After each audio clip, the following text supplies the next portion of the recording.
Hey pageant fans, it's your girl Teresa and I'm back with a rebrand. Welcome to Standouts, the standard in pageantry, a global pageant coaching and media brand where queens learn to walk, talk, and slay with strategy while still bringing you reviews, recaps, wardrobe breakdowns, and all the insider strategy behind the crown. So whether you're a future title holder or a devoted pageant fan, this is your all-access pass to the world of pageantry, the art, the science, and the drama. Follow me on Instagram at @theofficialtstands for all the editorial content and insights you won't see anywhere else. Now, let's get into this week's episode. Welcome back, pageant fans, to another episode of Standouts. I'm your host, Teresa. In this episode, we're going to be focusing on the Miss Universe Philippines preliminary interview competition. You guys, I have not been keeping up with Miss Universe Philippines like I normally do, and so much so that I did not even realize that they changed the format of the show. So they're going to be doing a series of eliminations leading up to the coronation, which personally I love because as someone who creates content on the side, it's been extremely challenging to keep up with all of the content that Miss Universe Philippines puts out there, and then to sit down, record it, and edit it, and get it out for you guys to enjoy. It's a lot. So I'm glad that they're doing these eliminations, and I really hope they stick with this format because I think it'll make things a lot easier for me. That being said, this episode is probably going to come out after the top 30 announcement, which I understand is based on the preliminary interviews. So it'll be interesting to see if my standouts make it into the top 30. Now, I also want to explain that this is not going to be a top 30 episode because, again, time is of the essence. It's currently April 17th, and I know that they're going to make the announcement April 18th, so I didn't really have the time to sit down and do a whole top 30. So this is just a few selected women that I felt really stood out in their communication skills, whether it was for the substance of their answers, the delivery, or even the personality. These women really captured my attention. So without further ado, let's get into this week's episode. We're going to kick things off with Cammy Gin. She had such a great introduction. I mean, I love the sound of her voice. It really made me pay attention. And for me, I love a woman who can walk into a room and open her mouth and command attention with the sound of her voice, which is exactly what she did. And so she had me from the jump. I thought that she spoke very well. She was calm, she was fluid in her conversation, and she spoke with conviction. And I love how she speaks to the entire room. This is such a great way to pull everybody into the conversation. This is a tip that I give to my coaching clients as well, because I think it can make all of the difference when you are in an interview and you don't just speak to the person who asked you a question, but you're giving eye contact and engaging with the whole room, the whole panel of judges, everybody in the room, so that they can all feel engaged and included in the conversation. I thought that her most memorable answer was when she talked about having to take care of her foster father when her foster mother left the family. She spoke about how they struggled financially. I think that this was a really strong point for her to make because it shows that she's very responsible. She understands what it means to make sacrifice. And these are things that you're going to have if you're going to be a title holder, because being a title holder is a huge responsibility, but also there's a lot of sacrifice that comes with it. So being able to demonstrate that you can handle these two key areas, I thought was smart of her to include this in her answer. Overall, I did like her outfit. She wore this white blazer adorned with white flowers, and I loved her makeup. I thought overall she just looked really, really pretty. She has such a beautiful smile, and she just came across as being very relatable. Lagouna. Now, we learned 3 things about her right off the bat. She's into ballet, badminton, and beauty pageants. I really like the fact that she spoke about how ballet has taught her a lot of lessons in life, especially discipline. Again, I think discipline is something that you need as a title holder. So being able to pull on life experiences that have taught you things is such a strategic move, a strategic way to showcase to the selection committee that you can handle this, that you understand that being a title holder also comes with discipline. And it sure does, especially Miss Universe Philippines, because they do not come to play. They come to slay the competition every single year. And that takes a lot of discipline from their title holder to show up every day, be ready to compete, put in 110%, right? So I thought that was brilliant to talk about the lessons learned from ballet. And I think it also shows commitment, like in order to be a ballerina, the level of commitment that you have to have in order to, excel in your discipline, especially something like ballet, unreal. And she obviously knows what it takes to set a goal and go for it. And I think that will work in her favor. Her most memorable moment was when she acknowledged that she's 18 years old, but that she is very independent. I thought that this was very impressive. I would have never guessed that she was 18, the way she speaks. And I think my favorite line of what she said was, "The crown doesn't recognize someone's age, just someone's potential." I love that. That was a mic drop moment for me. And I feel like this really summed up her interview beautifully. And it really drove the point home that, it's not about your age. It is about your potential. And I love that. Chef's kiss for that. Overall, I thought she was beautiful. She has a beautiful smile. She was very optimistic. I mean, she was bright. She looked excited to be there. And for me, I love a contestant that can walk in the room and light up the room and is just excited to be there, because it makes the interview process so much more engaging, so much more fun, and just enjoyable. Cotabato Province. I thought she came across as very confident. And I mean, why not? The girl speaks multiple languages, right? She speaks very well, like fluidly. To me, her most memorable moment was when she talked about how both of her parents passed away due to cancer, and she had to become the breadwinner for her 4 siblings. Wow. Again, responsibility, the determination, the sacrifice that she had to make sure that her family was well taken care of after her parents passed away. Unreal. Like, where do they find these women? That is so beautiful, to be able to become the breadwinner for your for your 4 siblings and have that much responsibility placed on you.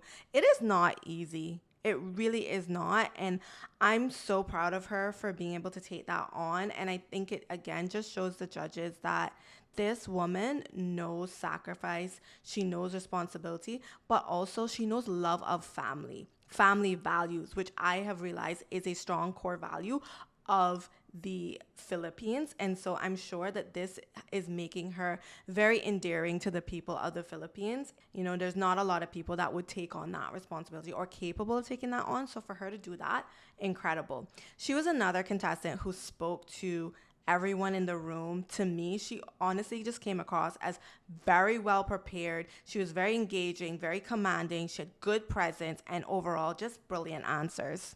Albe. To me, confident. I love the fact that she took her time in answering her questions. I thought her responses were thoughtful. Her most memorable moment was when she talked about being an illegitimate child of her father's and feeling like she had to live her life with her light dim. I think that that's really, really sad for her, and I do feel for her because of that. But here she is on the Miss Universe Philippines stage, shining so brightly. She was so polished, so well put together. I thought that she just did so amazingly. And I thought it was really brave of her to share that story with the rest of, the world, basically. So I'm so proud of her for that, because it's not easy to talk about things like that. And I'm sure that comes with a lot of pain. But to see her up there and fighting for it, I love this for her. Overall, I did think she looked beautiful, and I thought she came across as very likable. La Union. So right off the bat, she got a question about what would she say to persons who say she's not Filipino enough. And she really talked about how she studied Southeast Asian studies. She's She's tried really hard to learn Tagalog, which is the language that they speak in the Philippines. So I feel like she was trying to communicate to the people that, hey, she didn't just jump up and enter this competition out of nowhere. She definitely has put the work in to belong and make people comfortable with her competing in this pageant. So I thought that that was a smart approach to it. I feel like her responses overall showed that she's really knowledgeable, she's educated. For me, her most memorable response was when she said, while most persons dream of moving away from the Philippines, she had the opposite dream. And for her, she wants to see a world where other Filipinos don't feel like they are forced to leave and go abroad to survive and have to be away from their family, which I thought was really beautiful. I did feel like she got a little emotional during some of her responses, but she held it together really well. And I thought that she came across again as being very intelligent. And I thought that she looked gorgeous sitting there in that royal blue. And I like that she went with straight hair. I thought that was it brought a different look for her. Negros Occidental. She talked about the fact that her parents weren't really present when she was growing up, and so she grew up very independently. With that independence, she felt like it taught her how to work with life and how to rise to the challenges. But something she did acknowledge is that she didn't have that emotional attachment, and it was really hard figuring things out on her own, but she does feel like that helped to make her a stronger person. And I thought this was a very relatable answer. I think when you grow up and you have struggles in life, it can make you very strong, but it's also important to acknowledge sort of the negative side of having those struggles in life, which I thought she did really well. I like that she spoke to the entire room. I thought she was very animated. Like, she used her hands a lot. She was very emotive in her facial expressions. She was confident. She had such a beautiful smile, which she smile talked a lot very well. Smile talk, I often give this tip to my clients as well, that when you're speaking, you should speak with a smile on your face because it makes your voice that much more interesting to listen to. Overall, I thought she had good responses, and I thought she looked classy and beautiful. Samar Island. She talked about how she grew up in big cities and then moved to a smaller one, which made her realize just how privileged she was when she was growing up. She said that she's a risk taker and she loves adventure, and to date, Miss Universe Philippines is one of her biggest adventures, and she's grateful for the experience. She's one of the youngest delegates, and she wishes she could have been more gentle with herself as a child growing up. She feels like if she had been more gentle, it would have allowed her to try new things. When asked why she should be the next Miss Universe Philippines, she said, if the youth are the hope of the future, then she may be the light of the universe. Oh, what an answer. I was like, mic drop moment. I'm going to remember that. Beautiful answer. I thought that she did so well. To me, she came across as very self-aware, and I felt like her outfit was definitely memorable. She wore this white business casual suit, and it was adorned with this oversized rose, and she paired it with a red lip. Definitely a standout in that outfit. San Jose, Negros Occidental. I thought she was very personable. She talked about how she was an only child and that her mom had her when she was 20. And she talked about her fondest memories being car rides with her mom where they would listen to music. So her and her mom kind of have that same taste in music. I thought she looked really beautiful in her rose gold suit. She talked about how she was an actress and a model growing up and that she has multiple degrees. The girl is educated, a BA in journalism, a minor in English, and an associate's in social studies. And she talks about how she wants to go to law school, and she's very passionate about youth civic engagement, and she wants to encourage young people to use their voice to make a difference. And when asked why she should be the next Miss Universe Philippines, she says she knows how powerful having a big platform can be, and she wants to use the crown for action. Overall, I just love the sound of her voice. I could listen to her speak all day. She was very confident, and I really enjoyed this interview. Tuckan City. This girl has just been standing out for me. I remember her from the evening gown competition, and here she is again making her mark in the interview segment. I thought she was very articulate. When she said being a beauty queen is being a thought leader, I said, mic drop. Oh my gosh. Wonderful answer. Brilliant answer. Memorable answer. Like, wow. Being a beauty queen is being a thought leader. I love that. Because how many times have we quoted past beauty queens for their amazing speech, for their final cue and answer, like what they've said, how they've touched us, how they've inspired us, how they've motivated us. She's absolutely right. She was a backstage presenter at one of the past Miss Universe Philippines competitions during the swimsuit segment. So right away, when she said that, I said, oh, this is why you're so articulate, because you're a presenter. You have experience, which means you're going to be good on camera. So right there, she is telling the selection panel, choose me because I am media ready. One of the things she talked about was that she wants to create a world where women can choose for themselves. And I love that. She talks about her greatest joy being transformation, changing her life and her narrative. I said, yes, girl. I hear you. I see what you're trying to do there. She's definitely pulling in on those words of transformation that Miss Universe adopted in the most recent years. And so I thought that was very smart of her. And she's telling the judges, look, I am ready for this change. I'm ready to step in. I'm ready to evolve. I'm ready to elevate my narrative. I see you, girl. And she said when she sees others change their life, it makes her happy. And again, she's telling the selection committee right there, look, I'm about helping people to change their life. I want to see people change their life, which honestly to me, that is something that a title holder does. She is meant to be a beacon of hope, a beacon of change for people. She's meant to be a beacon of inspiration and motivation to help people live their best lives. I also love when she said a beauty queen's job is to make other people seen. I said, yes, girl. This girl gets it. She gets it so much, because I have always said this to my clients that when you are a title holder, a beauty queen, whatever you call yourself, even though you're wearing a crown and sash, your role is to make other people feel seen and heard. It's to uplift others. It's not just about you. It's about other people. And this girl gets that. I could just listen to her speak all day. To me, she was radiant. She just appeared to be so happy to be there. Can we talk about to gig? To me, she was very personable from the jump. She thanked the judges for making the time to be there. She acknowledged that they've been listening to a lot of girls at that point, and so it had been a long day. I feel like she's smart. She came across as well prepared, because that's something that I would tell my clients to do, especially if they are in the lineup, they're coming towards the end of the competition. You know, just be personable, acknowledge that it's been a long day and that maybe they are tired, and, you know, crack a little joke, break that ice and be a bit more energetic so that the judges can perk up. You know, so I think that that's what she was trying to do there, and I like that. She's a ballerina. She says that she has a ballet school. She has a sunglasses business. The girl is accomplished. Like, she's an entrepreneur, and I like that.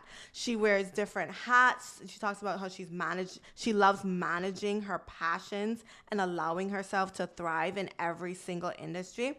So again, she is communicating to the selection committee, choose me because you won't have to worry about what I'm doing. Like, I'm good. I can multitask right here. Because she's telling you, I own a ballet school. I own a sunglasses business. I love wearing many hats. I can handle it. So I thought that that was smart of her. This is actually her second time competing, and she feels like she's grown up over the last 6 years, and she feels like a whole woman now. Yes, girl, you definitely are coming across as a whole woman. She does come across as like a bit serious. So she talked about how she's an indoor cycling instructor, and she loves it because it lets her let go and let loose, which is different for her.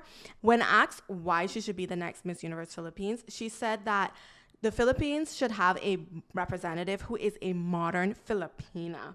She's someone who's not afraid to make moves and someone who does things that is not expected of them. I love that. Well done to her. And last but not least, this goes to one of my absolute favorites in the interview lineup, and that is Baguio City. First thing I noticed about her is how insanely gorgeous she is. Her skin was immaculate. My goodness, she looked like a porcelain doll. Like, what are you using on your face, sis? Because your skin looked incredible. To me, she looked excited to be there, not nervous at all. And I absolutely love the outfit. Can we take a minute to pause and appreciate the outfit? She went for a suit adorned in the Philippines golden South Sea pearl. Love it. Love it. That was such a nice touch and definitely a standout of the whole preliminary interview competition. She has such a big, beautiful smile, and she's very good at smile talking. For me, her most memorable moment came when they asked her about being a ray of sunshine. You know, they asked her, where does it come from? She showed so much personality when she answered that question, and I thought it was great the way she told her story. I loved it. And when they asked her, why compete if you're already a successful beauty queen? She said she was born with multiple dreams. I love that because yes, we as women can do multiple things. We can chase multiple dreams. Why not? You only got one life to live, right? When they asked her, why should you be the next queen? She talked about the fact that she's an actress who's played different types of women, and she's found herself in each of them so she can relate to many different types of women. And Miss Universe is about women empowerment. I love that. As an actress myself, I can definitely relate to what she's saying here. But again, she's really communicating to the selection committee that she is a relatable woman. She can put herself in other people's shoes. She can be empathetic. She understands other women, and she's capable of uplifting them and empowering them. Wow. Loved her. She did an incredible job. She looked stunning. She was such a standout. I cannot wait. I hope that she's in that top 30, and I hope we see her on the stage during coronation night because I feel like she's going to give us a good performance. That wraps up this week's episode. As always, thank you guys so much for tuning in. If your favorite wasn't featured in this episode, please comment down below. I want to hear from you guys. Who did you guys think stood out in the preliminary interviews? All right, until next time, have a great week. Bye.